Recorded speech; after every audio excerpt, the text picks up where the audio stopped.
지금부터 제 189차 현병학에서의 바이오 창업 성장 이야기 바이오 아카데미를 시작하도록 하겠습니다. 여러분 잘 계셨습니까? 오늘은 실전 공부를 좀 해볼까 합니다. 바이오 기업들이 이제 정부 지원을 많이 수행을 하고 계신데 그것이 어떻게 비즈니스하고 잘 연계될 수 있는지 그런 부분을 가지고 실전 공부를 좀 하는 시간을 갖도록 하겠습니다. 오늘 같이 공부를 시켜주실 선생님은 안전성평가연구소 김인숙 센터장님이십니다. 김인숙 센터장님은 안전성평가연구소 중소기업협력센터장, 그 다음에 혁신성장지원센터장, 그 다음에 국가대형 예타사업종합평가위원 등등 여러 직위를 영입하고 계신데 특히 지금 기업을 굉장히 많은 기업들을 지금 한 100여 개 됩니까? 굉장히 지금 기업들을 지원을 해주고 계십니다. 그래서 구체적으로 생생한 사례 얘기를 듣도록 하겠습니다. 여러분 강의 준비하느라고 애쓰셨으니까 나중에 듣고 나서요 좋아요 이렇게 좀 많이 눌러주시기 바랍니다. 센터장님 안녕하세요. 네, 안녕하십니까. 좋은 강의부터 합니다. 교수님 소개해 주셨는데요. 사실 연말 되면 특히 올해는 기업들이 많이 허탈하셨을 것 같아요. 모든 정부 지원 사업이 막 10대 1, 15대 1 이렇게 뭐라고 해야 되나 굉장히 어려운 상황에서 R&D 지원 또는 정부 사업 지원들을 해 오셨던 걸로 알고 있고요. 두 번째는 내년에는 R&D 예산이라든지 모든 그 정부 지원 사업의 예산들이 또 많이 축소된다라는 그런 생각을 또 이야기를 듣고 있으면서 좀 우울하실 것 같아요. 제가 오늘 발표 드리는 거는 익히 알고 있는 내용인데 좀 지금 상황에서는 또 내년 사업을 준비하셔야 되는 상황이기 때문에 내년 사업을 좀 잘 준비하셔가지고 사실 저희가 보는 관점은 R&D는 특히 바이오 기업에서 R&D는 거의 생존, 밥 먹는 거와 같은 기본적으로 해야 되는 부분이고 또 이거를 사업화로까지 연계를 해서 기업을 성장시키는 그런 핵심적인 부분이라고 생각을 하거든요. 그래서 그 제일 먼저 중요한 아까 밥 먹는 거와 같다라고 말씀드렸는데 그 부분에 대해서 내년의 양식을 어떻게 준비할 것인가 라는 생각을 가지고 오늘 제 이야기를 조금 들으시면 첫 주에도 말씀드렸다시피 다 알고 있는 내용입니다. 근데 한번 지금 시기가 시기이고 또 준비를 해야 되는 단계이니만큼 같이 한번 고민해보고 생각해보는 그런 시간이면 좋겠습니다. 네, 그래서 처음에는 제가 조금 바이오 산업에 대해서 또 기술에 대해서 특히 지금 오늘 강의를 들으러 오시는 분들은 아마 벤처나 창업 기업들이 굉장히 많으실 것 같은데요. 그 부분에 맞춰서 좀 산업 현황이라든지 이런 거를 말씀드리고요. 특히 바이오 창업 기업들이 어려운 점 그리고 그 어려운 점을 타개하기 위해서 뭘 원하고 있는지 그리고 그 과정에서 제일 원동력이 되는 R&D 부분에 대해서 말씀드리고 또 R&D를 준비하는 데 있어서 요러요러한 것들은 과연 핵심이기 때문에 꼭 좀 알고 준비를 해야 됩니다. 요런 형태로 강의를 마무리하겠습니다. 뭐 잘 아시겠지만 바이오는 신성장 동력 산업에서 빠진 적이 없습니다. 그래서 역대 정권도 그렇고 이번 정부에서도 그렇고 첨단 바이오 쪽을 비롯해서 바이오 산업은 굉장히 국가 정책 전략상으로 많은 계획들이 나오고 있고 거기에 따라서 엄청 지원을 해주고 있구나라는 그런 계획들을 볼 수가 있는데 문제는 우리 기업들이 느끼는 체감하는 그런 지원책은 많지 않다. 또 과제들이 정말 많음에도 불구하고 도대체 내가 해야 될, 내가 할 수 있는 그런 사업은 뭔지 모르는 경우도 즉 미스매칭도 굉장히 많은 것 같습니다. 그래서 그렇죠. 네. 그런 부분들을 오늘 같이 조금 고민하면서 들으시면 좋겠습니다. 그 산업적으로 보면 요즘에 바이오 기술이 접목이 안 되는 사업이 없습니다. 특히 최근에 이제 뭐 미래차 이런 데 쪽에서도 뭐 바이오 센서를 또는 인공지능을 가지고 바이오 쪽에 접목한 여러 가지 위기 상황에서 신체 바이탈이 어떻게 변하는지 이런 것들까지도 미래차에 접목하는 그런 기술을 볼 수가 있는데요. 바이오는 다른 전반적인 산업을 끌어가는 가장 선두에 있는 핵심적인 그런 기술 산업으로 자리 잡고 있는 것 같습니다. 그런 거를 반영해서 지금 생명의료 분야에 21개가 중적 과학기술로 선정이 돼 있는데요. 문제는 이 기술들이 다른 선진국에 비해서 앞서가지는 못하는 아직도 추격행에 머물고 있다라는 그런 것들을 볼 수가 있겠습니다. 이걸 조금 더 끌어올리기 위해서 바이오 쪽만 순수하게 한 3조 정도가 투입이 돼서 R&D를 지원하고 있고요. 보시면은 과학기술정보통신부가 규모가 제일 큰 것 같습니다. 주요 산업부에서도 이런 미래 내지는 지금 핵심적으로 떠오르고 있는 바이오 기술에 대해서 해마다 발표를 하고 있습니다. 그래서 최근에는 고전적인 어떤 신약 개발에서 조금 나아가서 디지털 헬스케어 부분 또는 진단 맞춤형에 집중된 그런 기술들을 볼 수가 있겠고요. 그래서 최근에 많이 뜨고 있는 게 장내 미생물을 이용한다든지 EV나 EC를 이용해서 뭐 소포체를 전달하는 기술 이런 것들도 많이 나오고 있고요. 또 인공장기 그리고 세포 배양을 통해서 이거는 소부장 그 전략 품목에도 많이 들어가 있는 부분들인데 이런 것들에 대한 그리고 밑에 보시면은 대체 동물 실험이 아닌 대체 뭐 오가노이드라든지 이런 것들을 이용해서 앞으로 조금 효율적이고 효과적이고 비용은 적지만 성공률을 높이는 그리고 개인 맞춤형으로 갈 수 있는 그런 기술들에 대한 수요가 많아지고 있는 것을 보실 수가 있겠습니다. 22년 8월 달에 빌 게이츠가 내한해서 사실 저희도 빌 게이츠 재단하고 일을 한 적도 있습니다만은 최근에 빌 게이츠가 보고 있는 기술들을 좀 보면요. 첫 번째는 참 재미있는 건데 앞으로는 후각 센서에 기반한 어떤 바이오 기술들에 집중하겠다. 지금 오감에 대해서 연계해가지고 바이오 기술들은 굉장히 많이 나오고 있는데요. 후각에 기반한 그러니까 어떤 특정 물질이 특정 냄새를 낼 때는 특정 유용 성분을 가지고 있다든지 또는 특정 독성 성분을 가지고 있다든지 또는 후각에 기반해서 이번에 이제 코로나 바이러스 오면서도 저희가 인후두를 통해 가지고 어떤 그 통증이라든지 여러 가지 전달 체계 이런 것들을 보실 수가 있는데요. 어쨌든 후각 센서에 기반한 기술들을 조금 건강에 영향을 줄 수 있는 향기라든지 또는 후각을 통한 어떤 약물 전달 체계라든지 이런 것들에 대해서 집중하는 걸 볼 수가 있고요. 또 전반적인 감염병이라든지 아니면 기존에 유행했던 면역 체계를 조금 흐트리는 그런 집단적 발병에 대한 대응 체계로서 인류를 구할 수 있는 면역 세포에 집중한 그런 그 백신이라든지 아니면 여러 가지 치료제 개발에 특히 초유 성분을 이용해 가지고 뭔가 그 면역 형성이라든지 이런 제품들을 만드는 거에 굉장히 집중하고 있습니다. 그리고 옛날부터 에이즈 바이러스에 대해서는 굉장히 빌 게이츠가 에이즈 퇴치는 우리 재단에서 맡아서 하겠다라는 의지를 보이고 있고요. 이런 기술을 가지고 있는 기업이면 당장이라도 빌 게이츠 재단하고 일을 할 수 있다라고 제안한 내용들을 보실 수가 있겠습니다. 네. 그래서 이런 기술에 조금 연계된 또는 원천 기술을 가지고 계시다면 앞으로 유망한 어떤 R&D 지원을 받지 않을까라는 생각에서 한번 훑어봤습니다. 네. 그래서 지금 기업들이 굉장히 잘하고 있다라는 거는 특허 출연 동향을 봐서도 알 수가 있는데요. 옛날엔 대학이라든지 이런 어떤 공공 영역에서 굉장히 많은 특허 출연들이 있었는데 최근에는 기업이 압도적으로 많은 특허를 가지고 가고 있습니다. 바이오 쪽에서는. 그리고 이 기업적인 부분에서도 최근에 이제 삼성도 그렇지만 너무나 그 각 분야에서 잘하고 있는 기업들이 선두로 나오고 있는데요. 센트리온이라든지 시젠은 뭐 이번에 코로나 상황에서 분자 진단 쪽에 또 AI 기술 접목하고 하면서 세계 1위의 어떤 기술력을 인정받고 있다고 합니다. 네.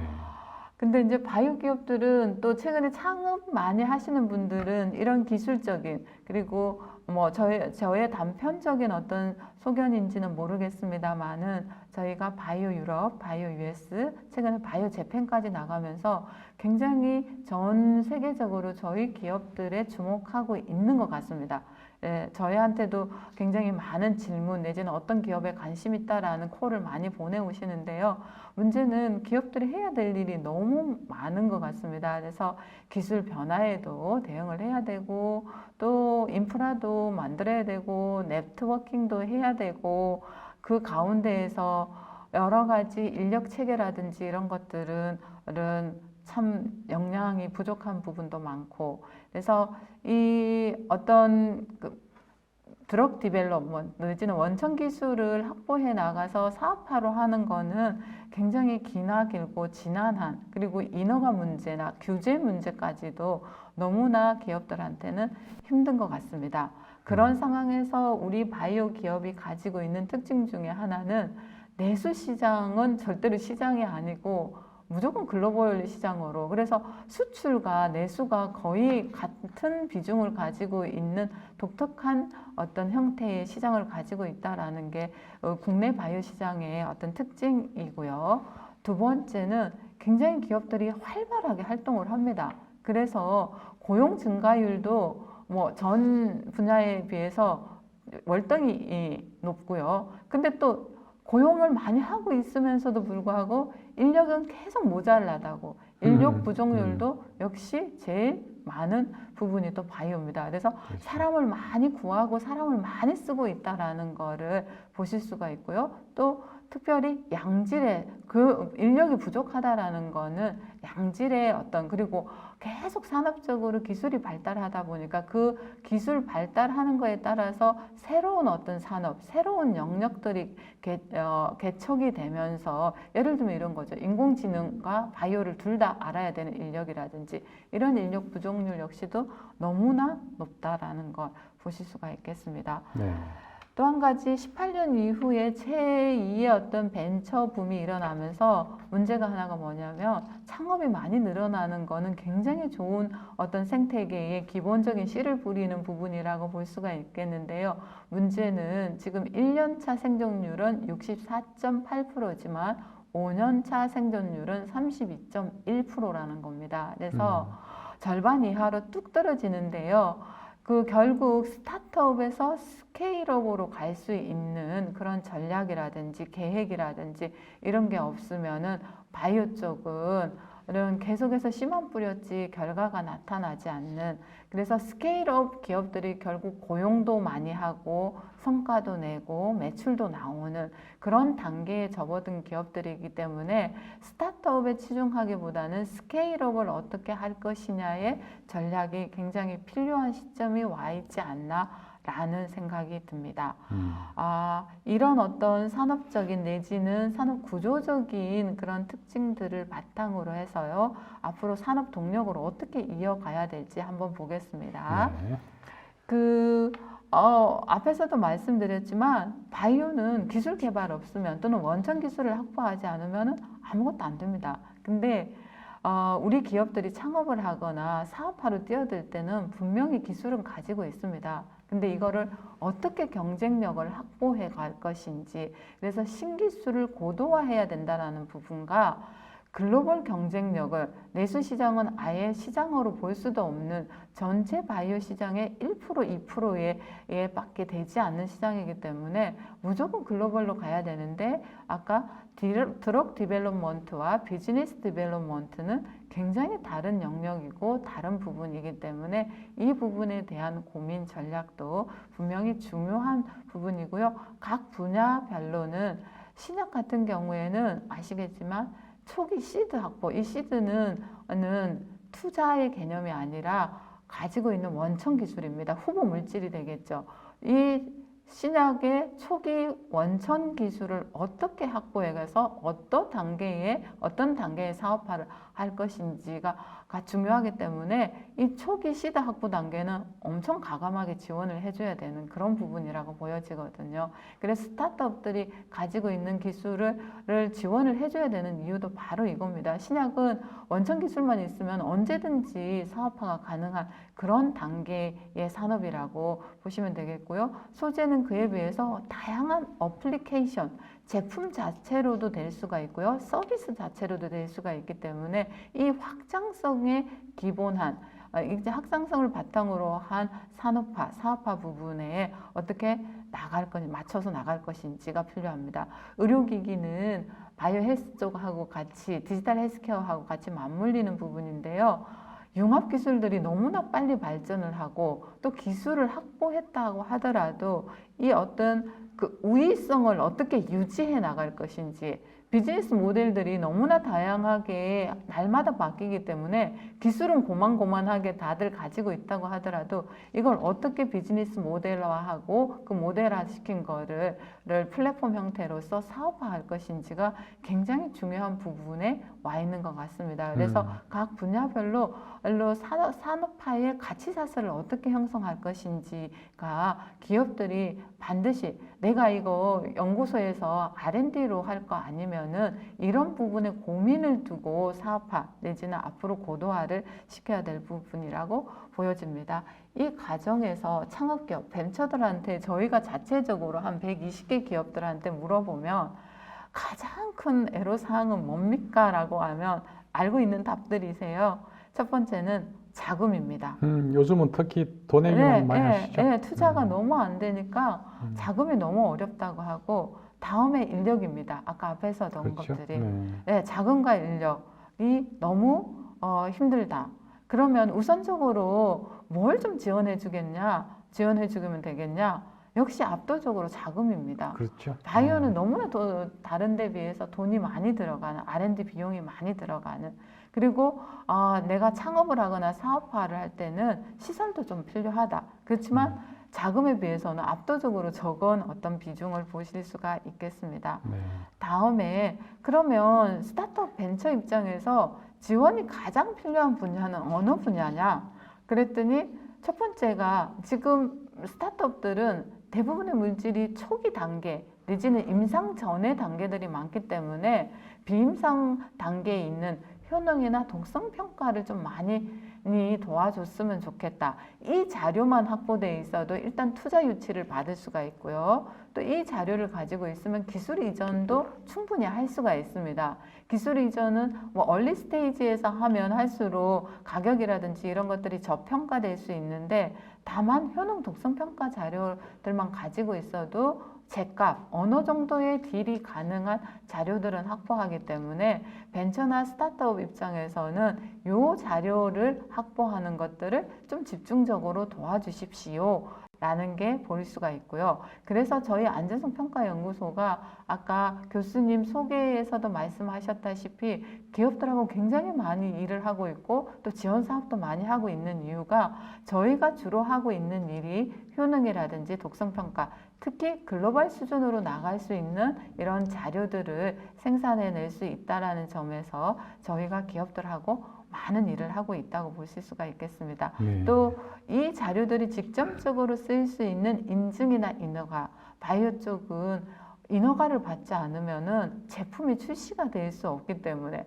물론 요즘에는 규제 특구라든지 또 일부 한시적인 어떤 특례를 받아서 인허가가 가능하긴 합니다만 어쨌든 기업들이 비즈니스를 하기 위해서는 인증이라든지 인허가 그 허들을 넘지 못하면 어렵기 때문에 이 뒷부분이 가장 지원이 필요하다라는 거를 들을 수가 있었고요. 그러면 정부에서 이렇게 많이 지원해주고 있는데 그 과정에서 기업들이 느끼는 문제점은 뭡니까? 라고 물었더니 우리가 창업 3년차 기업이라도 정말 기업마다 다 역량이라든지 상황이 다르기 때문에 정확하게 기업의 역량에 대해서 진단하고 분석을 좀 정확하게 해줬으면 좋겠다. 그런 툴을 전문가도 가지고 있고 우리도 그걸 이해할 수 있었으면 좋겠다라는 게 대답을 했고요. 다음에 전반적으로 바이오 쪽은 혼자서 사업화를 할 수가 없기 때문에 생태계를 좀 마련을 해달라.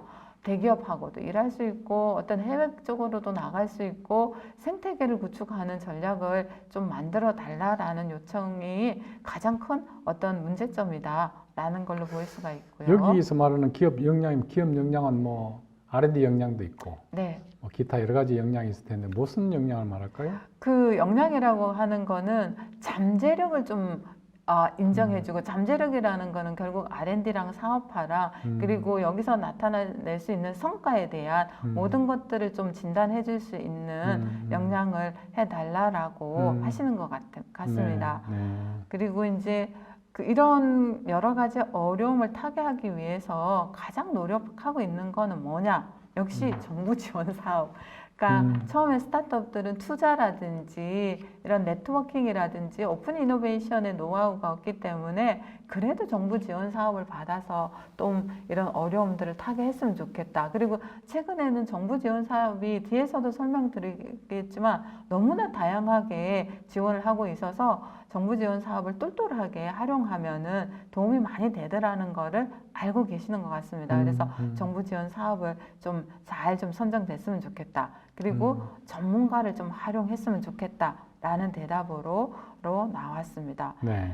그러니까 지금 이제 바이오 창업 기업들은 늘 저희 센터나 저한테 이야기하는 거는 이렇게 많은 사업들이 있는데 도대체 제가 할 사업들은 왜 없을까요? 그렇죠. 어떻게 하면 할 수 있을까요? 네. 이게 문제인 것 같습니다. 그래서 저희 이제 안전성 평가 연구소는 앞에서도 말씀드렸다시피 기업들이 어느 단계에 후보 물질을 가지고 자체적으로 인하우스에서 연구 개발하고 이거를 디벨롭하는 단계에서는 반드시 거쳐가야 될 연구 단계를 저희가 집중적으로 하고 있는 기관이기 때문에 처음에 대학이라든지 기업이 가지고 있는 기초 원천 기술 후보 물질을 임상까지 잘 연계해 줄 수 있는 중개 연구, 브릿지 역할을 할 수 있는 그런 역량들을 가지고 있고 인프라를 보유하고 있기 때문에 이런 부분들을 잘 지원을 해서 기업이 보다 더 빨리 사업화하고 또 그거를 안전하게 뒤에 임상 단계로까지 넘어가고 FDA까지 갈 수 있도록 지원하는 그런 방향성을 가지고 있고요. 그 과정에서 앞에서 요구했었던 것처럼 어떤 저희 기관 혼자만 또 파트너가 돼서도 안 되고요. 이걸 통해서 또 기업들은 끝까지 사업화를 해야 되기 때문에 저희 기관의 어떤 중재자가 돼서 아까 중개 연구라는 말씀도 드렸는데 중재자가 돼서 협력 생태계를 만들어주고 특히 FDA든 NIH든 또는 미국이든 일본이든 그런 글로벌 시장으로 나갈 수 있는 그런 협력 방안들을 또는 사업화 부분에서 연계를 할 수 있는 역할들을 하는 그런 사업들을 추진하고 있습니다. 기본적으로 이런 것들을 해결하기 위해서는 말씀드렸다시피 저희가 스타트업들이나 벤처기업들을 하고 할 때는 초기 원천 기술, 시드 확보를 잘 해내는데 지금 옆에 자료 보시면 아시겠지만 밑에 자료에 지금 라이센싱 딜이 옛날에는 임상 이상에서 최고조다 했는데 계속 앞단계로 오고 있습니다. 전임상 단계에서 라이센싱 아웃이 되는 경우도 많고요. 오히려 또 전임상 독성 시험 자료가 없어도 요즘엔 라이센싱이 되는 그런 경우도 있기 때문에 그 딜을 잘 할 수 있는 뭐냐면은 물질의 가치를 높여서 사업화를 적정하게 할 수 있는 초기 시드 확보 또 이런 자료들 이런 기술들을 확보함으로써 투자 유치를 잘 해나갈 수 있는 그리고 IPO를 해나가는 거는 뒤의 시점이니까 기본적인 그리고 또 한 가지는 이런 자료들이 대형 과제 그래서 최근에 저희가 집중하고 있는 거는 국내 지원 사업뿐만 아니라 미국 NIH 지원 사업이라든지 재팬 NIH 지원 사업 이런 것과도 연계가 될 수 있도록 결국 미국 FDA에서 인증을 받아야 되고 또 일본 시장에 가야 되는 것들도 있기 때문에 현지에서의 R&D 지원을 받을 수 있는 그런 자료들을 사전 연구 자료로 확보하게끔 하는데 집중하고 있고요. 뭐 바이오는 너무나 잘 아시겠지만 그 단계가 다 진행되는 단계가 있고 그 단계를 어떻게 슬기롭게 넘어가느냐에 따라서 후속 연구를 또 잘할 수 있는 부분들이 있기 때문에 거기에 기업별로 맞춤형으로 지원해 준다라는 거. 그리고 기업은 뒤에서도 왜 개방형 오픈 이노베이션을 해야 되는지가 나오는데 협업을 어떻게 하면 잘 할 수 있는지 그리고 글로벌로 나갈 수 있는 그래서 최근에는 계속 저희가 글로벌의 어떤 전문가들 멘토단은 매칭을 한다든지 주요 어떤 인허가 기관들을 불러온다든지 아니면 현지의 어떤 법인 설립이라든지 뭐 바이오 아이코아 사업단에서도 많이 하고 있는 활동입니다만은 저희 그 센터 내지는 저희 연구소에서도 굉장히 집중해서 하고 있는 부분이기도 합니다. 앞에서 설명드렸습니다. 각 단계별로 어떻게 잘 극복할 것인지 이 부분에 고민을 하고 있고요. 특히 저희의 어떤 인프라를 가지고 위크 포인트가 될 수 있다라는 부분에 플랫폼 형태로 연계하는 작업들을 하고 있고요. 나중에 글로벌라이제이션 입장에서는 저희가 요즘에는 FDA가 독성시험 자료를 종이 페이퍼 받지 않고 있습니다. ECTD라고 해서 전자문서화를 다 하고 있는데 이런 것까지도 저희의 인프라를 이용해서 다 지원해 주고 있는 부분이고요. 앞에서 알 수 있겠습니다만은 기업의 성장 단계별로 굉장히 요구하는 분야가 다릅니다. 그래서 다른 정부 출연 연구소에서는 특징들이 뭐냐면은 굉장히 공정성의 관점에서 뿌려주기식 지원을 많이 하는데 저희는 이런 그 분석하고 진단에 대해서도 잘해달라라는 기업의 요구가 있기 때문에 초기 기업들은 진짜 밀착형으로 보육을 하는 그런 프로그램들을 연계를 시키고요. 도약기업 같은 경우에는 R&D라든지 판로 개척을 통해서 그래서 뭐 구매조건부 과제라든지 이런 것들을 많이 또 연계하는 전략을 쓰고 있습니다. 선도기업은 지역에서 어떤 주도적인 역할로 나와야 되기 때문에 상생협력이라든지 그 지역 클러스터 내에 자생적 어떤 생태계를 이끌어 나가는 역할들을 할 수 있게끔 지원을 해드리고요. 말 그대로 유니콘으로 가는 기업들은 글로벌 인허가라든지 글로벌 규제 대응을 위해서 저희가 지원해야 될 것들을 국제적 조화 이런 측면에서 노력하는 그런 부분들을 보실 수가 있겠습니다.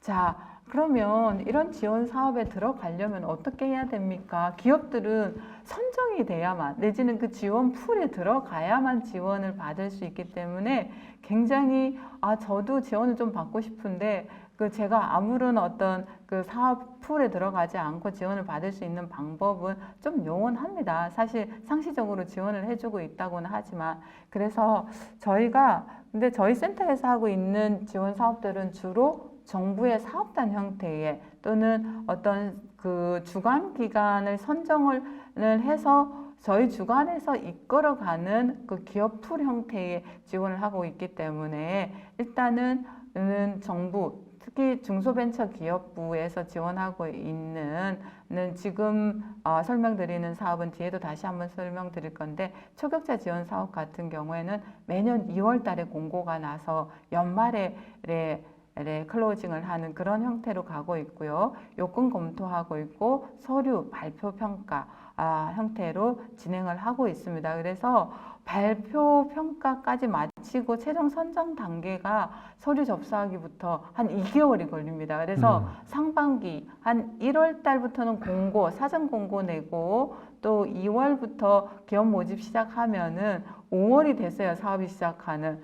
그러니까 저희는 아까 그 다른 출연연에서는 공정성의 관점에서 굉장히 뿌려주기식 누가 어떤 불공정하다라는 그런 관점에서 문제가 제기되면 힘들다라는 부분이 있는데 저희가 하는 사업은 철저하게 기업이 정말 성과를 낼 수 있는 기업들을 국민 세금으로 도와준다라는 그런 관점에서 준비도 많이 해야 될 거고요. 그래서 오늘 강의를 하는 이유 중에 하나가 이미 내년 사업 계획을 세우신다면은 연말부터는 저희 이제 초격차 사업이 됐든 저희가 하는 다른 사업이 됐든 내년 1월에 가서 공고가 나고 준비를 하면 이미 늦습니다. 그래서 연말에 마침 이제 올해 사업도 다 마무리하는 시점이기 때문에 이제부터는 내년 계획을 세우셔야 되고요. 뒤에서 설명드리면서 내년 계획을 어떻게 세우시는지는 조금 더 구체적으로 말씀드리겠습니다.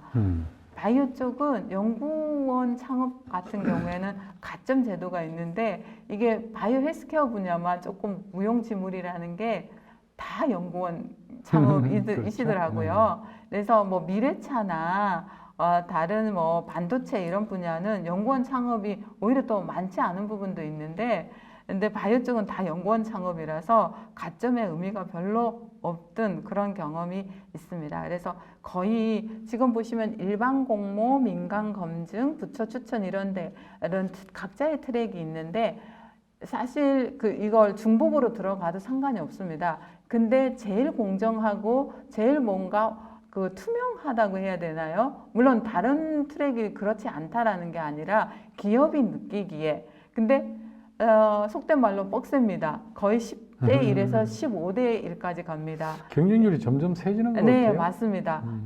이 사업이 처음에 시작했을 때는 경쟁률이 그렇게 높지도 않았고 또 코로나 시기에 사업이 나오면서 굉장히 정보라든지 이런 게 한계성을 가지고 있었는데 하면 할수록 기업이 3년을 집중 보육을 받는다라는 거고 또 R&D나 정책 자금, 기술 보증 이런 것까지도 또 주관기관에서 특화 프로그램도 운영해주고 이러니까 굉장히 경쟁률이 높습니다. 그리고 일반 공모는 창업 10년까지 들어올 수 있는 사업인데요. 그러다 보니까 재수, 삼수 해서 막 들어옵니다. 그래서 준비를 좀 잘 하셔야 되는데 어려운 건 아닙니다만은 첫 번째는 경쟁률이 세다. 두 번째는 기업들은 R&D 사업 계획서는 굉장히 잘 쓰세요. 근데 이거는 R&D 사업 계획과 더불어서 사업화를 어떻게 할 것인지에 초점을 맞춰서 계획을 제시해야 되기 때문에 그 부분은 조금 요령이 필요한 부분들이 있어서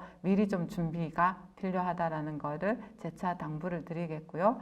그러면 지금부터는 이 사업을 포함해서 바이오 기업들이 R&D 또는 정부 지원 사업을 할 때 어떻게 아마 강의 듣고 계시는 분들은 10 중에 거의 10은 다 떨어져 본 경험도 있으실 거고요. 그렇죠. 또 10개 중에 또 다 10개 기업 중에 다 10개가 붙어본 적도 있으실 거예요. 그래서 근데 앞으로 점점 또 내년에는 더 그렇다라는 이야기를 듣고 계시니까 어떻게 하면 저도 뭐 기업이 아니기 때문에 다 아는 것도 아니고 또 일천하다면 일천한 경험을 가지고 있는데요. 다만 제가 이런 선정평가를 진행해보고 또 평가하는 관점에서는 이게 비교평가이기 때문에 어떻게 하면은 좀 더 선정이 잘 되는데 첫 번째는 제 결론은 사업계획서의 정합성입니다. 정합성이라는 거는 계획과 전략과 그리고 최종 결과물과 이걸 통해서 기업이 어떻게 하겠다라는 게 스토리텔링형으로 뭔가 여기가 이상한데 이런 느낌이 없어야 한다라는 거는 제 결론이고요. 지금 R&D를 잘 하기 위해서 근데 R&D의 어떤 문제점들이 뭐냐면 이거는 중소벤처기업부 자료이기 때문에 중소벤처기업부가 지금은 한 1조 5천억 이상 R&D 자금을 뿌리고 있는데요. 보시면 아시겠지만 계속 오픈 이노베이션에 대해서 이야기하는데 단독 기술 개발은 커져갑니다. 늘어만 가는데 이게 뭐냐면은 연구비가 작다. 뿌려주기식이다. 이러니까 같이 뭔가를 할 수 없다라는 거고요. 두 번째는 기업은 R&D를 하는 목적은 사업화인데 다른 기관들이 R&D를 하는 목적은 말 그대로 연구개발. 두 번째는 R&D를 하는 목적들이 연구비 확보. 현실적으로 말하면. 그러니까 결론적으로 무슨 말씀이냐면은 R&D를 하는 목적이 다르더라는 겁니다. 그러니까 기업이 단독으로 그냥 R&D를 계속해서 R&D가 늘어가고 있다라는 거고요. 또 보시면은 R&D 성공률은 92%입니다. 근데 기업이 R&D를 하는 거는 사업화를 하기 위해서 R&D를 한다고 다들 말씀을 하시는데, 그렇다면 R&D 성공률이 92%면 그 언저리에 뭔가 사업화가 성공률이 나와야 되는데 사업화 성공률은 50%입니다.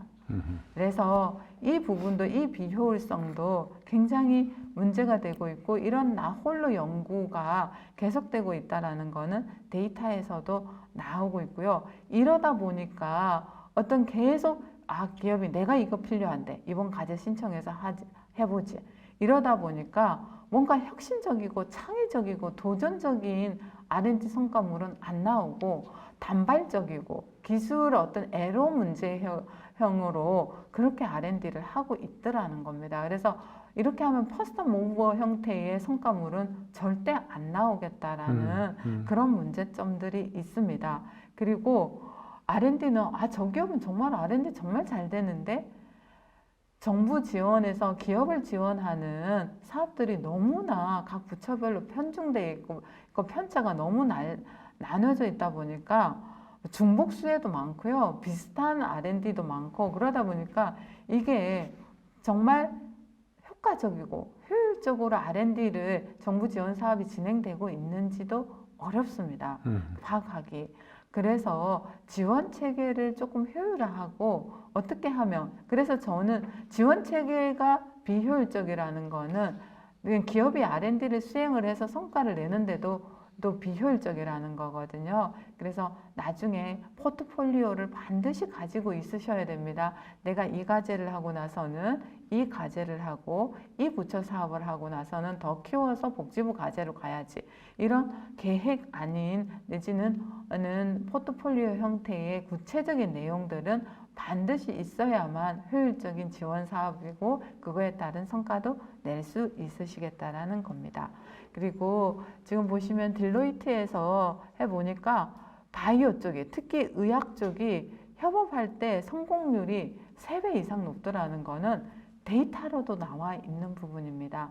그리고 누구나 느끼실 게 바이오 쪽은 특히 어떤 창의 융합적인 R&D를 할 때는 협업 없이는 될 수 있는 부분들이 아예 없으시다고 보면 되겠고, 이 협업 구조를 단순히 내가 디벨롭을 해가면서 내지는 사업화를 할 때 네트워킹을 통해서 하면 되지, 이게 아니라 R&D를 할 때부터 협업 구조를 가셔야만 나중에 그 성과물도 사업화를 하는데 고스란히 이어서 가실 수가 있겠습니다.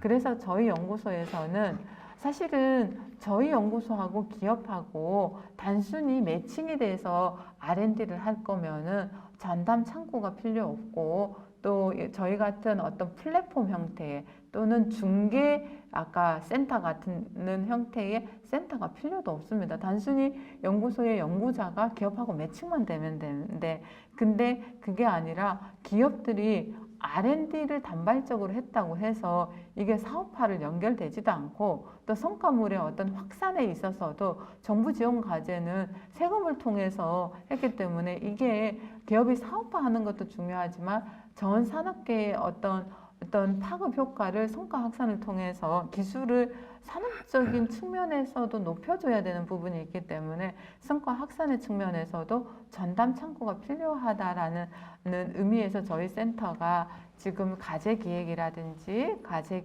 관리라든지 성과 확산, 아까 전시회를 같이 나간다든지 투자 유치를 같이 행사를 개최한다든지 또는 기술 이전할 때 필요한 자료라든지 인허가 받을 때 그런 것들을 다 조율해주고, 저희가 다 수행할 수 없는 거는 내부 연구자 또는 내부 조직과, 그리고 또 아니면 병원이라든지 관이라든지 이런 데와 연계하는 그런 역할들을 하고 있고요.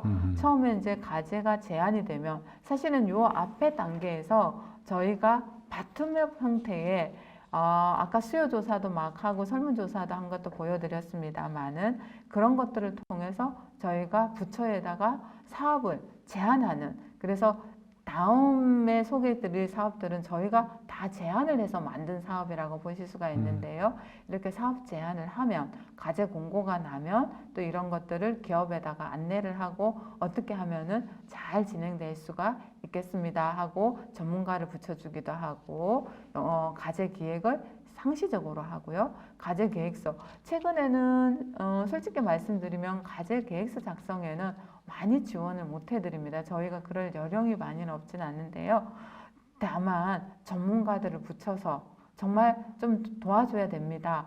기업이 특히 최근에 창의 융합적인 과제를 많이 하려 보면 내가 가진 기술을 내가 제일 잘 알지만 이거를 어떻게 연계해서 비즈니스 플랫폼을 만들고 사업화 형태로 만드는 다른 부분의 전문가들이 필요하기 때문에 그런 연계를 통해서 사업 계획서를 작성을 한다든지 또는 선정평가할 때 기업이 선정평가 굉장히 어려워하시죠. 그걸 어떻게 준비하는지를 사전에 담당 간사랑 조율한다든지 뭐 예를 들면 과제 경쟁률 몇 대 몇을 합니까? 라고 하면은 기업이 간사한테 묻기 참 힘듭니다. 근데 저희가 전반적으로 과제 경쟁률이라든지 향후의 어떤 선정평가 발표 일정이라든지 협약 일정이라든지 이런 것까지 좀 조율해서 기업들한테 안내해드리면 훨씬 더 정부 지원 사업을 수행하는 데 있어서 편리하고 효율적으로 진행할 수 있기 때문에 선정평가 대응이라든지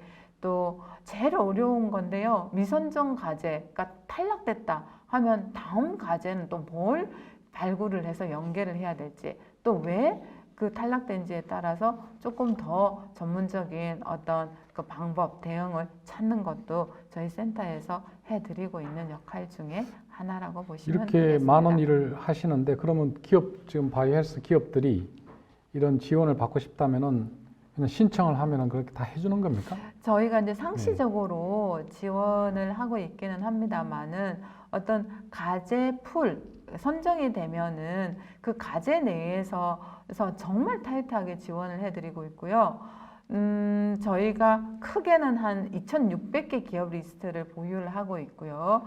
두 번째 각 과제별로 초격차 사업 같은 경우에는 작년에 80개 기업을 졸업을 시켰고 네. 지금 또 진행하고 있는 기업이 55개고 플랫폼 기업이 있고 플랫폼 사업이라는 기업이 있고 또 아이콘이라고 네트워킹 지원 사업이 있고 그렇게 해서 다 모으면 2,600개 정도가 됩니다. 그래서 그 사업에 들어가 있는 풀별로 예를 들면 뭐 백화점에서도 고객 관리할 때 무슨 레벨 단계인데 그까지는 그렇게 명확하게 하지 않더라도 저희도 사업비 범위 내에서 사업에서 또 요구하는 그런 역할들이 조금씩 다르기 때문에 거기에 맞춰서 진행을 하고 있고요. 그러면 저는 아무 사업에도 선정이 안 됐는데요. 이렇게 해서 지원을 받을 수 없다라는 게 아니라 기업이 노력하기 나름입니다. 계속 저희한테 문의하시고 또 사업을 알아보고 이 사업을 하고 싶은데 어떻게 해서 하면 되냐 내지는 멘토 단이라든지 전문가 연계를 요청하시고 하면은 저희가 진행을 안 하는 건 없습니다. 안 하는 건 없는데 다만 해주는데 한계는 있을 수 있다라는 거는 아실 수가 있겠습니다. 아이고 그 기업들 다 그렇게 지원해 주시면 바쁠 텐데. 네, 직원들 정말 바쁩니다. 바쁘고 여러 네. 가지 또 기업이 지원을 하려면은 오히려 지원을 한답시고 기업을 귀찮게 하는 경우가 발생할까봐 굉장히 이게 그 정밀하게 세밀하게 지원하지 않으면은 이거 기업 고생만 시키고 뭐 하라고 했는데 성과도 없는데요 라는 말이 나올까봐 저희보다 더 바쁜 데가 기업이더라고요. 그래서 그 바쁜 시간 내에서 예를 들면 이런 겁니다. 저희가 중소벤처기업부에서 우수성과 50선을 최근에 발굴을 했는데 기업들한테 그 우수성과 50선에 신청을 해보십시오라고 저희가 추천을 드리는 기업도 정말 이렇게 바쁜데 이 신청할 때 약간 양식을 써야 되고 준비 자료들이 있는데 이 기업이 선정이 안 되면은 기업이 그 시간만큼 어떻게 보면은 결과론적으로는 낭비이잖아요. 그렇죠. 그러면 고민합니다. 정말 될 기업들이 어딘가를 좀 생각을 해야 되고 그리고 그 기업들이 내 신청서를 작성할 때 어떤 부분에 중점을 둬서 좀 해줬으면 좋겠다라는 것도 고민을 해서 이야기를 해야만 기업이 시간도 절약하고 또 거기에 맞는 성과도 가져갈 수 있기 때문에 저희 나름대로도 또 그런 애로 사항들을 다 겪으면서 같이 일하고 있다라는 거를 좀 말씀드리고자 합니다. 네. 그러면 이제 R&D 또는 사업 그 정부 지원 사업의 사업 계획서를 쓸 때 이런 것들은 좀 생각해 보고 썼으면 합니다라는 거를 이야기 드리겠습니다. 자, 앞에서도 제가 말씀드렸는데요. 사업 계획서는 전반적으로 정합성이 있어야 됩니다. 그 정합성이라는 게 참 모호하기도 하고 어떻게 보면 알 것 같으면서도 안 되는 부분이기도 한데요. 최종 목표는 뭐고, 다음에 거기 목표를 달성하기 위해서 어떤 연구를 할 거고, 그 연구를 하기 위해서 어떻게 우리가 차별화 기술을 확보하고 있고, 더 잘하기 위해서 어떤 전략을 할 거다. 그리고 최종의 결과물은 이런 형태로 나올 거고, 인허가는 어떻게 받아서 사업화를 할 거다. 지금 들으시는 분은 참 말은 잘하는데 그게 쉽냐고요? 이렇게 물어볼 수 있는데 맞습니다. 맞는데 근데 이것들이 일목요연하게 스토리텔링이 돼야만 평가하시는 분들의 이 기업은 뭘 하겠구나, 최종적으로 어떤 성과가 나오겠구나 아시지? 아직 옆에 기업 이제 한번 이 기업은 자기 과제 계획서를 썼던 기억이 나실 수도 있는데 자, 이게 지금 구매조건부 과제 계획서입니다. 자, 사료 첨가제를 개발을 할 건데요. 자, 동물 실험을 하는데 자돈을 쓰겠대요. 근데 자돈을 써가지고 인허가를 받는 동물 실험은 없습니다. 거기다가 위에는 또 자돈을 하겠다고 했는데 밑에는 또 비글 이야기가 나옵니다. 네, 그래서 이게 도대체 그럼 뭘 가지고 뭘 할 건데 최종 목적 동물은 어느 동물한테 그러면은 사료 첨가제로 쓸 건지 이것들이 근데 지금 동물 건강 증진이라고 이러면은 이거는 분명히 펫 그러니까 반려견 아니면 반려묘에 대한 이야기거든요. 그렇죠. 근데 자돈을 쓰겠다고 뭐 이런 거고요. 또 이게 밑에 보면은 동양 하이텍 산업한테 기술 이전, 그러니까 수요처가 동양 하이테크 산업이라는 국내 기업인데 또 베트남 대형 양동 농장을 이용한대요.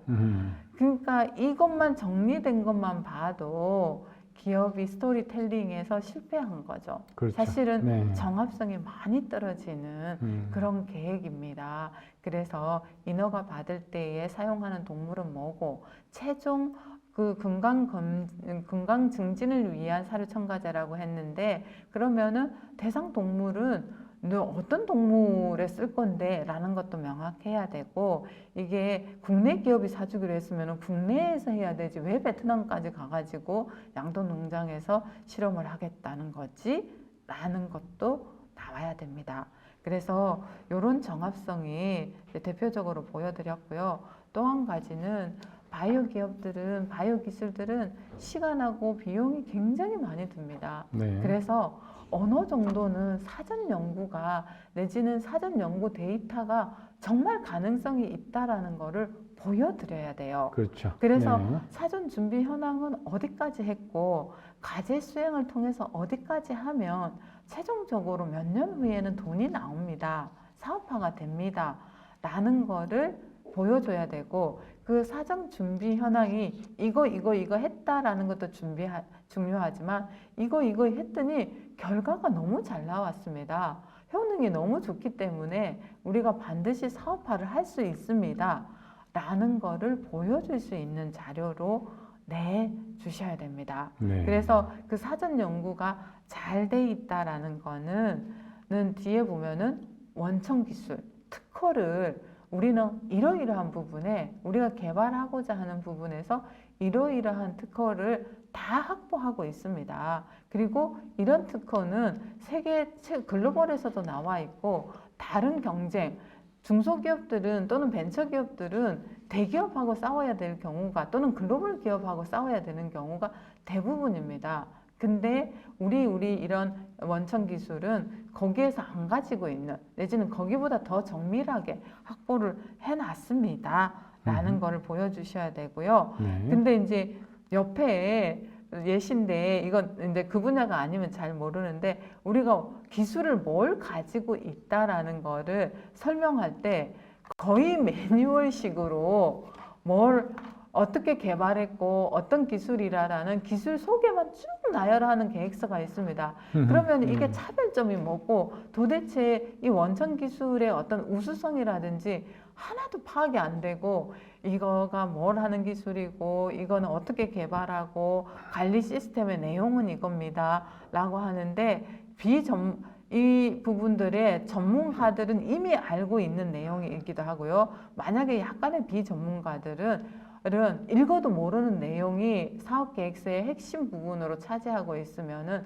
선정되기가 굉장히 어려운 부분이라고 보셔야 됩니다. 네. 그리고 자, 기술 개발 수준을 어떻게 해야 되냐면 앞에서도 말씀드렸다시피 자, RFP나 이거는 이제 탑다운 형식으로 떨어져 나와서 요러요러한 것까지는 개발을 할 수 있는 기업을 찾습니다. 이런 공고문인데 요구하는 사항보다 우리는 더 나아간 어떤 기술 수준의 내용들을 제안할 수 있고요. 더 잘할 수 있는 여기는 4종 이상 하라 그랬는데 우리는 키트 개발을 5종까지도 만들어낼 수 있다라는 사업 제안을 하셔야 되는 부분도 있고요. 이거는 이제 기업에서 굉장히 공격적으로 내지는 좀 더 우리 기술이 나아 보인다라는 거를 정량적으로 제안하는 부분이고요.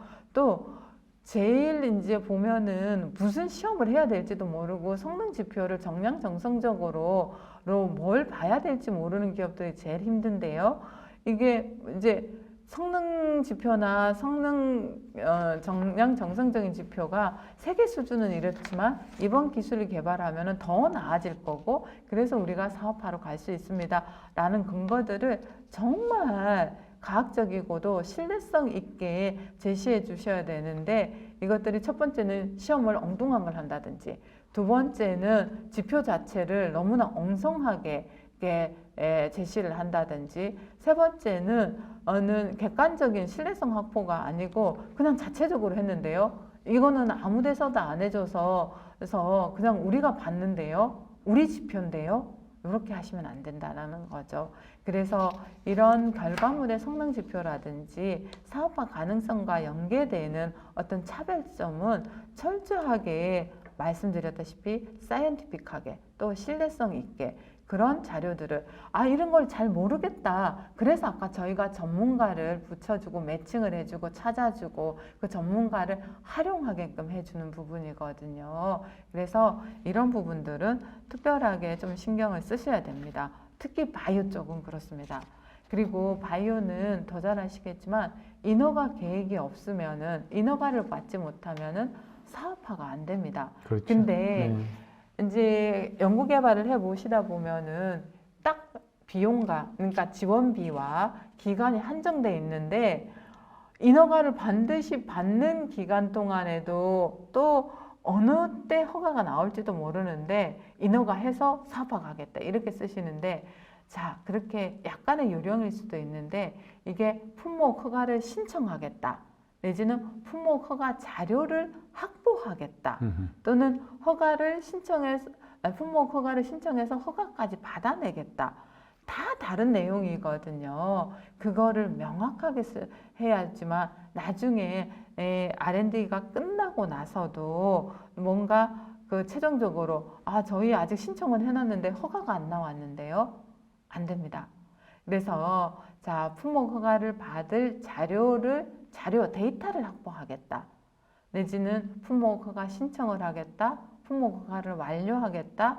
다음에 임상시험 신청을 하겠다. 여러 가지 마일스톤에 대해서 명확하게 알고 계시고 이걸 사업화 결과물로 제시해 주셔야 되고 이게 국내나 국외냐 또 그걸 가지고 뭘 하겠다라는 거는 최종 계획에 뭐 더 큰 복지부 과제로 가겠다는 등 아니면은 미국 NIH 과제로 가겠다는 등 아니면은 투자 유치라든지 여러 가지 아니면 임상시험으로 넘어가겠다는 등 음. 이런 계획들을 연계해서 제시해 주셔야 됩니다. 네. 자, 앞으로 간단하게 제가 익히 해왔던 R&D와 다른 지원 사업 두 가지 내용들을 말씀드릴 거예요. 네.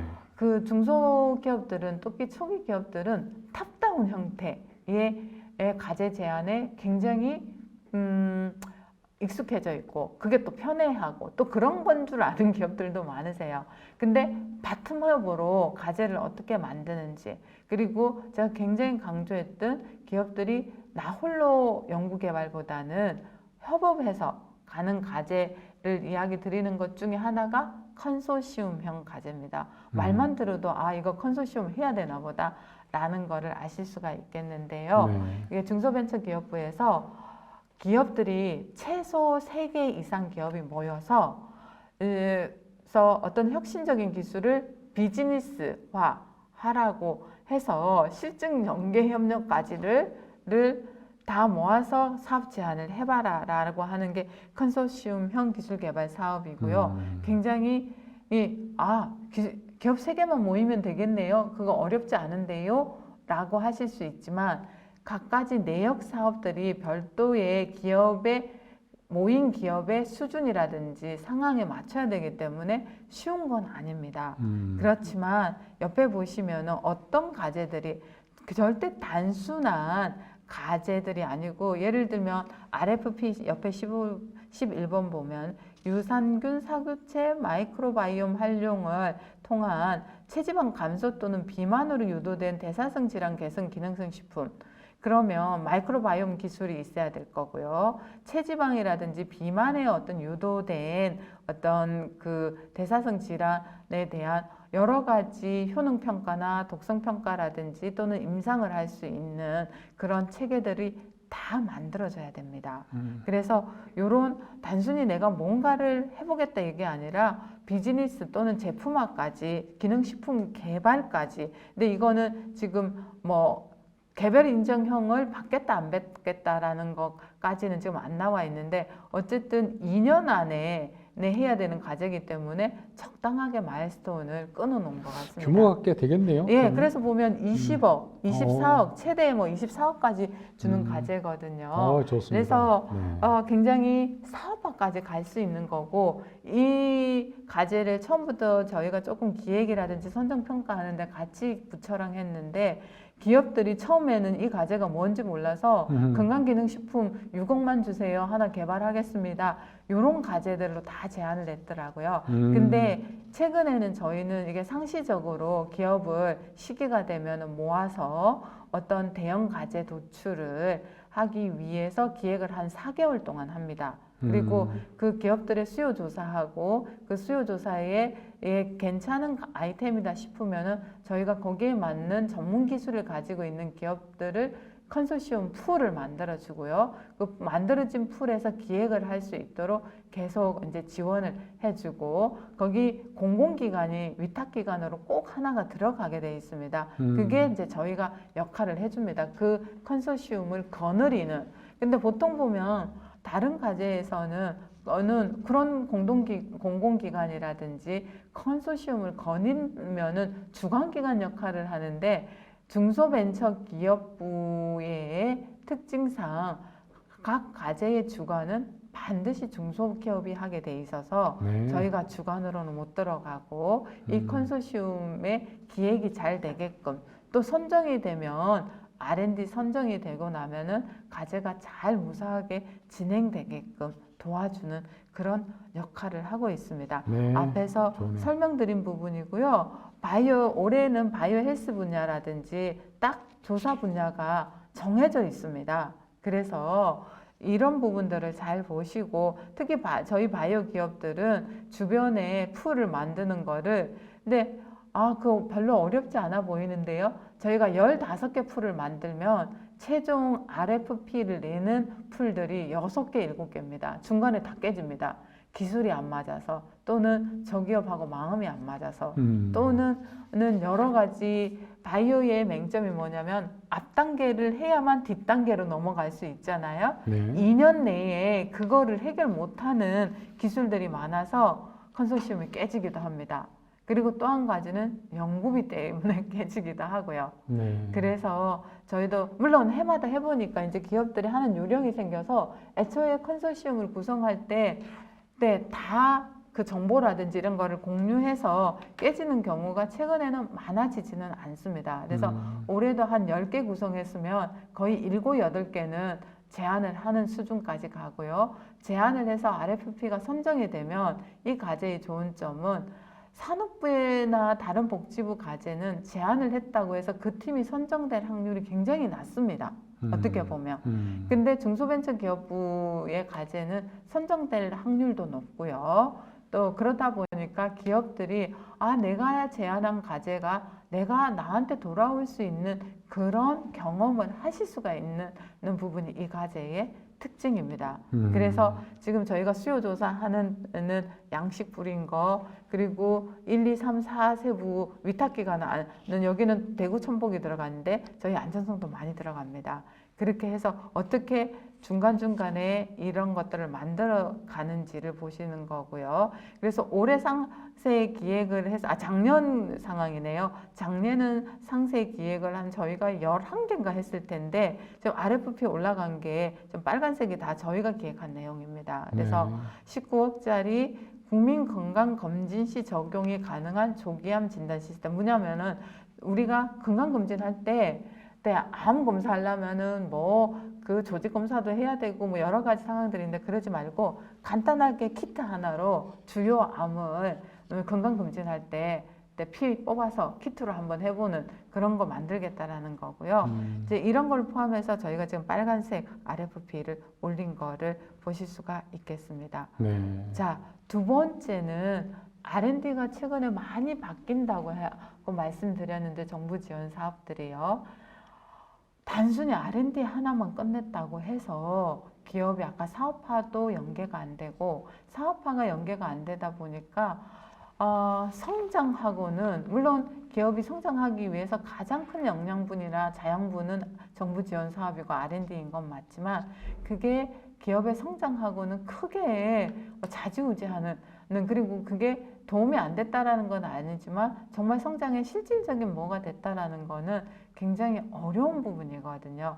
그래서 저희 센터에서 지원하고 있는 사업은 이거 역시도 처음에 기획할 때 저희가 같이 들어가서 한 부분인데 사업화와 R&D를 같이 해주는 그런 사업을 지금 특히 초기 기업들은 사업화 부분 지원하지 않으면서 R&D만 선정됐다고 해서 그러면 고사할 수도 있는 부분입니다. 아까 드럭 디벨롭먼트랑 비즈니스 디벨롭먼트는 정말 다른 영역의 부분이기 때문에 같이 해야 되는 그리고 특히 초기 기업들은 그런 거에 대한 역량이라든지 경험이라든지 노하우가 부족하기 때문에 사업화 연계 지원을 반드시 해야 되는 거예요. 이건 어느 부처 사업입니까? 이거 역시 이제 중소벤처기업부인데요. 이제 저희가 옛날에는 가계부 사업도 했고 산업부 사업도 많이 했는데 저희 센터에서 지금은 기업들을 맞춰서 기업 위주의 어떤 사업을 하다 보니까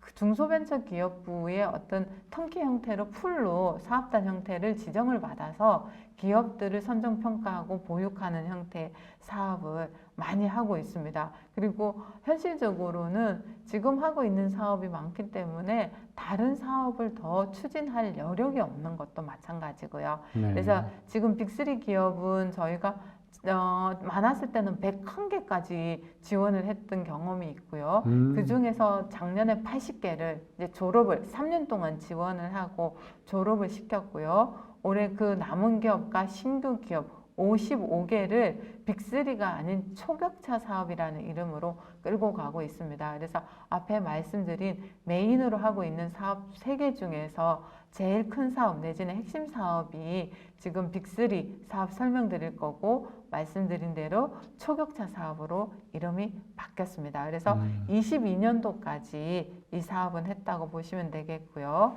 빅3는 시스템 반도체, 바이오 헬스, 미래차 요 분야에서 저희가 바이오 헬스는 의학, 의료기기, 디지털 헬스케어, 바이오 소재 이렇게 지원하고 있는데 의학하고 소재 쪽이 저희가 전담해서 지금 55개 이름을 초격차로 바뀌어서 가고 있고요. 말씀드린 대로 이 사업은 사업화, 그러니까 기업이 어떤 사업화를 지원하는 사업인데 R&D가 바로 붙어주고요. 정책 자금, 기술 보증까지 그리고 뒤에 보시면 멘토단 이런 기업이 R&D가 됐든 사업화가 됐든 경험이 많지 않기 때문에 멘토단들, 전문가들이 국내의 멘토단들이 붙어서 각 부분을 지원을 해주고 있고 한 해에 저희가 멘토링을 많이 했을 때는 1188회 정도 그래서 각 기업별로 한 24번에서 25번까지 멘토링을 했던 때가 있었고요.